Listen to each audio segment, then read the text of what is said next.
इस वक्त मौजूद हैं हमारे साथ खास मेहमान, उनसे बातचीत करेंगे और जानेंगे। अगर इनकी बात कही जाए तो उत्तर प्रदेश शिक्षा रत्न से इन्हें सम्मानित किया गया है। साथ ही उत्तर प्रदेश के डीजीपी प्रशांत कुमार के द्वारा इन्हें ये पुरस्कार दिया गया है। उत्तर प्रदेश शिक्षा रत्न से पुरस्कार पाने वाले ये उत्तर प्रदेश के इकलौते ऐसे सचिव हैं जिन्हें ये पुरस्कार मिला है।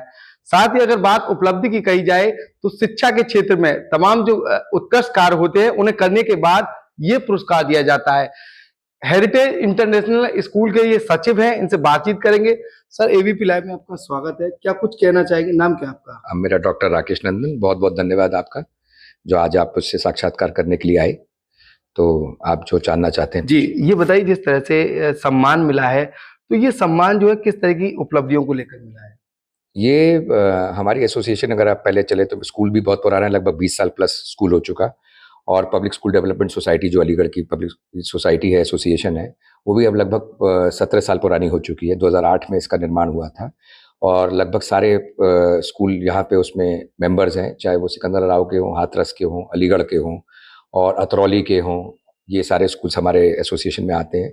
उनके तरफ से मुझे रिप्रेजेंट करने का मौका मिला 21 सितंबर को, सैटरडे को, लखनऊ में। और यहाँ डीजीपी के द्वारा इस पुरस्कार को, इस अवार्ड को मुझे दिया गया। ये बताइए, जिस तरह से आपको अवार्ड मिला है, तो क्या तैयारियां थी? और जो स्कूल का जो नाम था, लगातार अलीगढ़ में तो स्कूल का नाम है ही, लेकिन कहीं ना कहीं ये अवार्ड मिलने के बाद उत्तर प्रदेश में ये स्कूल अपना अलग मुकाम हासिल कर चुका है, उसके लिए क्या कहना है? देखिए, अवार्ड का तो हमें पता भी नहीं था। हम तो गए थे एक मीटिंग के लिए, जो कि बहुत पूरे दिन का एक एजेंडा था। उसमें कई सारी इंपॉर्टेंट बातें होनी थी। स्कूल सेफ्टी के बारे में बात होनी थी, स्कूल सेफ्टी रेगुलेशन एक्ट के बारे में बात होनी थी, आरटीई एक्ट के बारे में बात होनी थी। उसी दौरान ये भी पता चला कि शिक्षा रत्न जो स्कूल के उस पर काफ़ी काम कर चुके हैं, डॉक्टर अतुल श्रीवास्तव, हमारे प्रेसिडेंट, जो पूरे यूपी स्कूल एसोसिएशन के प्रेसिडेंट हैं, उन्होंने ये डिक्लेयर किया कि हम शिक्षा रत्न का अवार्ड भी देंगे और उसमें से आपका नाम चुना गया है और आपको ये अवार्ड डीजीपी द्वारा दिलाया जाएगा। ये बताइए, जिस तरह से जो नाम आपका आया है इसमें उत्तर प्रदेश शिक्षा रत्न अवार्ड में, तो किस तरीके का अवेयरनेस करेंगे? क्योंकि स्कूलों में तमाम तरह की परेशानियों का सामना लोगों को करना पड़ता है, चाहे वो अभिभावक हों या फिर छात्र हों, तो उनके लिए आपकी तरफ से क्या कुछ रहेगा? देखिए, हम लोग तो बहुत भरसक प्रयास करते हैं कि किसी तरह से हमारे यहाँ के बच्चों को किसी तरह की परेशानी नहीं हो। और अलीगढ़ ज़िला आप देखते हैं, आप जानते भी होंगे, यहाँ पर ज़्यादा कोई इतने बड़े इश्यूज़ और प्रॉब्लम्स भी नहीं हैं। यहाँ के माँ बाप भी बहुत कोऑपरेटिव हैं और बच्चे भी जो हैं वो अच्छा पढ़ते हैं। ज़्यादा कोई परेशानी का विषय नहीं है। ज़्यादातर परेशानियाँ वहाँ आ रही हैं जहाँ कोचिंग सेंटर बहुत ज़्यादा चलते हों और जहाँ पर बच्चे जो हैं वो डमी क्लासेस में पढ़ते हों और उस तरह की वो करते हो। लेकिन अलीगढ़ में इस तरह की परेशानियाँ उतनी हावी नहीं है हम पर और बच्चे भी बहुत अच्छा करते हैं। पेरेंट्स का भी कोऑपरेशन बहुत अच्छा है और यहाँ के स्कूल लगभग सभी बहुत पूरी मेहनत कर रहे हैं और हम ये इंश्योर करते हैं कि बच्चे को स्ट्रेस फ्री इन्वायरमेंट दिया जाए और माँ बाप भी उसमें बहुत उसका आनंद लें। और अगर आप बात करते हैं, एक इम्पॉर्टेंट बात जो मैं आपको बताना बहुत ज़रूरी है, आप बगल के ज़िलों में जाएँ, जैसे आगरा, आप लखनऊ में बात करें, नोएडा की बात करें, आप अपने एनसीआर की बात करें, तो वहाँ स्कूल की फ़ीस भी बहुत अच्छी ली जाती है और बहुत सारी। लेकिन हमारे अलीगढ़ में स्कूल की फ़ीस भी बहुत बजट फ़ीस होती है और उसमें हम बहुत सारी सुविधाएं और फैसिलिटीज़ अपने बच्चों को प्रोवाइड कराते हैं। और शिक्षा रत्न मिलने के बाद जाहिर सी बात है कि जिम्मेदारी आपके ऊपर और बढ़ जाती है और यही तमाम कोशिश रहेंगी कि आगे चलने के बाद हेरिटेज इंटरनेशनल स्कूल को हम पूरे जनपद में, पूरे प्रदेश में इसका नाम हो, बहुत अच्छा नाम हो और अच्छी शिक्षा हम दें अपने बच्चों को। शिक्षा रत्न मिलने के बाद क्या कहेंगे? शिक्षा के क्षेत्र में और कुछ क्या करना चाहेंगे? क्योंकि ये एक बड़ा जो है अचीवमेंट है जो आपके द्वारा हासिल किया गया है। तो शिक्षा के क्षेत्र में ऐसा क्या काम आपने करने की सोचा है जिससे कहीं न कहीं जो शिक्षा के क्षेत्र में शिक्षा रत्न मिला है उसका नाम और भी ज़्यादा अव्वल हो? को सोचा तो बहुत कुछ है, लगे हुए भी हैं, 20 साल से प्रयास कर रहे हैं। बहुत छोटी उम्र थी तब से मैं लगा हुआ हूँ और उम्मीद करता हूँ कि और आपके अलीगढ़ जनपद से बच्चों को बाहर ना जाना पड़े। पहले तो ये प्रयास रहेगा कि बच्चे अपनी 12th तक की एजुकेशन जो है वो अलीगढ़ में ही पूरी करें और यहाँ ही पे पढ़ने के बाद बड़े बड़े कॉम्पिटिटिव एग्जामिनेशंस को क्रैक करें और तभी यहाँ से जाएं। और हमारे यहाँ भी तो अब माहौल बहुत अच्छा है। हमारे अलीगढ़ मुस्लिम यूनिवर्सिटी ऑलरेडी बहुत अच्छी है, उसके अलावा भी बहुत सारे यहाँ पर अच्छे अच्छे प्राइवेट कॉलेज खुल गए हैं।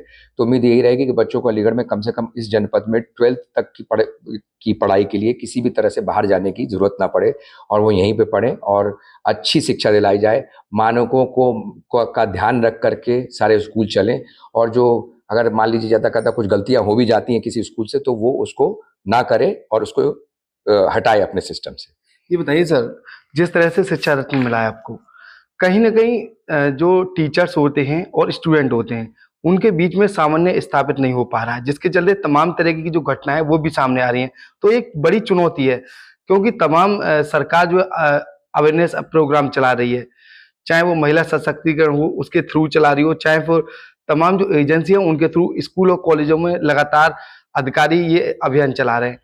तो क्या कुछ कहेंगे उसके लिए, क्योंकि स्कूलों में टीचर्स और जितने भी छात्र होते हैं उनके उनके बीच में जो सामंजस्य स्थापित नहीं हो पा रहा है, जिसके चलते चाहे तमाम अन्य स्कूलों की बात करें, तमाम आरोप प्रत्यारोप चलते रहते हैं, छात्र लगाते हैं, लेकिन उनके लिए आपके द्वारा क्या कुछ किया जाएगा? देखिए, आपकी बात में से मैं सहमत हूँ। पहला बच्चा डिसिप्लिन जो है वो अपने घर से और अपनी माँ से सीखता है, क्योंकि वो सर्वप्रथम वहीं से आता है, फिर पढ़ने के लिए वो स्कूल में आता है, फिर उनकी टीचर्स उनको सिखाती हैं। अब माहौल बहुत बदल चुका है, खास तौर से कोविड के बाद आप देखेंगे कि बच्चे 2-3 साल ऑनलाइन पद्धति में पढ़ते रहे, फिर वापस ऑफलाइन में आए, तो बहुत सारी प्रॉब्लम्स रही इस कोविड के बाद से। उसके बाद से उभरने की कोशिश कर रहे हैं, और अब आप बच्चे को मार-पीट भी नहीं सकते, कुछ कह भी नहीं सकते। तो ऐसी स्थिति में हमारे वक़्त में तो ऐसा नहीं होता था, अगर हम कुछ गलतियाँ करते थे तो हमारे टीचर्स हमें पनिशमेंट भी दिया करते थे और हमें डाँटा भी किया करते थे। लेकिन अब ये ना करते हुए हमें ये स्थापित करना है कि बच्चे अच्छे से पढ़ सकें, किसी तरह की परेशानी ना हो। ये अपने आप में एक चैलेंज होता है, लेकिन टीचर्स और बच्चों का कोऑर्डिनेशन आप ये देखिए, मुझे जहाँ तक लगता है अगर आप बात करते हैं प्राइवेट स्कूल्स में तो ये बहुत अच्छा होता है, और बच्चे अपने टीचर्स की बात भी बहुत मानते हैं, सुनते भी हैं उनकी बातों को, और अच्छा करते भी हैं और अच्छा कर भी रहे हैं और आगे अच्छा करेंगे भी। अभी बीते दिन आत्महत्या दिवस गया है, लोगों को, छात्रों को जागरूक किया गया।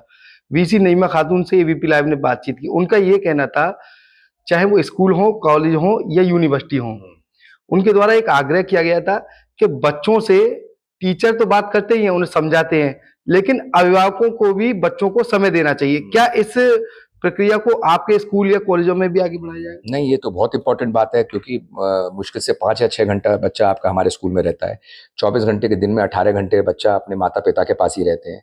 तो जब तक माता-पिता थोड़ा-सा टाइम नहीं देंगे अपने बच्चों को और उनको समझाएँगे नहीं कि क्या सही है, क्या गलत है, तो और स्ट्रेस फ्री एनवायरनमेंट में हमको कट थ्रोट कॉम्पिटिशन में नहीं फँसना है, हमको रैट रेस में नहीं फँसना है। बच्चों को बताना है कि बहुत सारे अब करियर ऑप्शंस हैं, सिर्फ इंजीनियरिंग, मेडिकल या बड़ी-बड़ी वही चीज़ नहीं है, उसके अलावा भी बहुत सारे करियर ऑप्शंस हैं।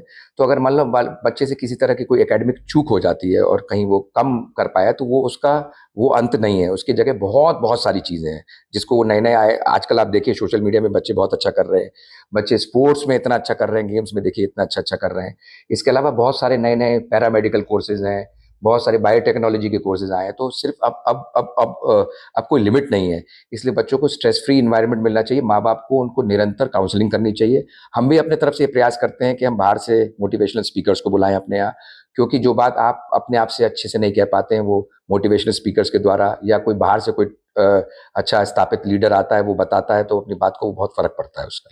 मेरा आखिरी सवाल ये है, डीजीपी प्रशांत कुमार सिंह के हाथों से आपको जो पुरस्कार मिला है, उसके अनुभव क्या कुछ रहे और क्या कुछ कहना चाहेंगे जनता के लिए, अवेयरनेस के लिए? देखिए, डीजीपी प्रशांत कुमार साहब से ये अवार्ड मिलना एक अपने आप में बहुत बड़ी उपलब्धि है।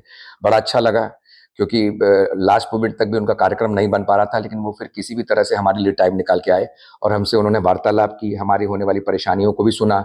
उन्होंने ये भी कहा कि नोडल ऑफिसर्स भी बनाए जाएंगे, जिससे कि कोई अप्रत्याशित घटना अगर किसी स्कूल में हो जाती है किसी तरह की, तो नोडल ऑफिसर्स को सुने, उस पर वो एकदम निष्पक्ष कार्रवाई करें और तब समझ के। तो उनके आने पर बहुत फ़र्क पड़ा और बहुत अच्छा लगा और बड़ा गौरवान्वित महसूस किया। इतने स्कूलों के बीच में आप इतने एसोसिएशन, करीब 250-200, मेरे ख्याल से 500-800 स्कूल तो वहाँ मौजूद थे और लगभग 100-150 स्कूल एसोसिएशन वहाँ पर आई हुई थी। तो उससे बड़ा फ़र्क पड़ता है, उससे आपको बड़ा हौसला अफजाई हुई आपकी, आपको लगा कि अभी आगे बहुत कुछ करना है। और मैं उम्मीद करता हूँ कि शिक्षा के इस उसमें क्षेत्र में हम बहुत अच्छा काम करेंगे और हेरिटेज का परचम लहरेगा। जी बिल्कुल। डीजीपी प्रशांत कुमार के हाथों शिक्षा रत्न मिलने के बाद लगातार उनसे ये इनकी बातचीत भी हुई, साथ ही डीजीपी प्रशांत कुमार के द्वारा बताया गया है स्कूल और कॉलेजों में नोडल अधिकारी भी नियुक्त किए जाएंगे, जिससे हर रोज स्कूल और कॉलेजों में होने वाली घटनाओं पर लगाम लगाया जा सकता है।